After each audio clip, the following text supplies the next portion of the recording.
நீ சுயநீதியில உயிர் பிழைக்கிறியா, தேவ நீதியில உயிர் பிழைக்கிறியா அப்படின்னு இந்த நபர்கிட்ட கேட்கணும். உதாரணம் எப்படின்னா, இப்ப பைக் ஓட்டிட்டு போயிட்டு இருக்கிறீங்க. பைக் ஓட்டிட்டு போயிருக்கும் திடீர்னு குறுக்க ஒருத்தர் வராரு, பிரேக் போடுறீங்க. திடீர்னு ஒரு வாகனம் வருது, வளைஞ்சு போறீங்க. சிக்னல் வருது, நிறுத்துறீங்க. இது சுயநீதியா, தேவநீதியா? எதுக்கு ஒரு லாரி பயங்கர வேகமா வந்துகிட்டு இருக்கு, நீங்க தடார்னு வேற பக்கம் திரும்பிடுறீங்க.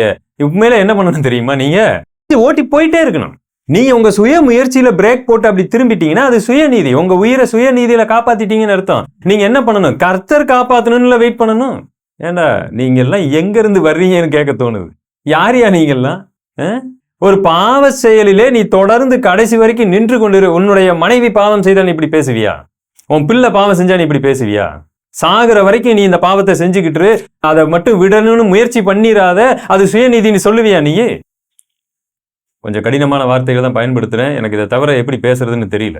வேற எதை வேண்டுமானாலும் நாம் பொறுத்துக் கொள்ளலாம். எனக்கு அன்பானவர்களே, இது போன்ற சத்தியத்தை குழப்பக்கூடியவர்கள் மனசாட்சியவே கேடுண்டாக மாத்திடுவாங்க.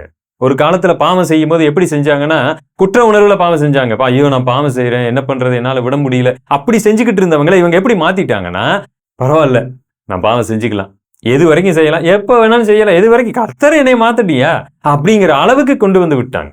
பைத்தியக்காரர்கள். இதுக்கு மேல ஏதாவது நம்ம பேசணும்னா கண்டபடி திட்டிடுவோம் போல் இருக்கு.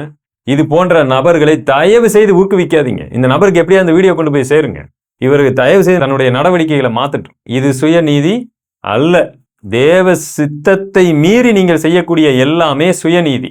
தேவ சித்தத்தை செய்யக்கூடிய, பரிசுத்தமாய் வாழக்கூடிய, தகாத காரியங்களில் ஈடுபடாம நீங்க எதெல்லாம் நீங்க முயற்சி பண்றீங்களோ அது எல்லாமே கர்த்தரால் நீங்க செஞ்சுக்கிட்டு இருக்கிறீங்க. தயவு செய்து அது சுய முயற்சி, சுயநீதின்னு போட்டு உங்களையே தவறான ஒரு இடத்துக்குள்ள கொண்டு போய் சிக்க வச்சுக்காதீங்க.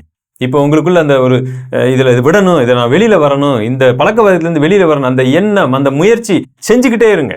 அது கர்த்தர் கொடுக்கிறது. கண்பானவர்களே கவனமா இருங்க. இப்படிப்பட்ட நபர்களை விட்டு விலகுங்க, ஓடிருங்க. உங்க மனசாட்சிய புண்ணாக்கிடுவாங்க. மனசாட்சியில சூடுண்ட பொய்யரா மாத்தி விட்டுருவாங்க. எச்சரிக்கை.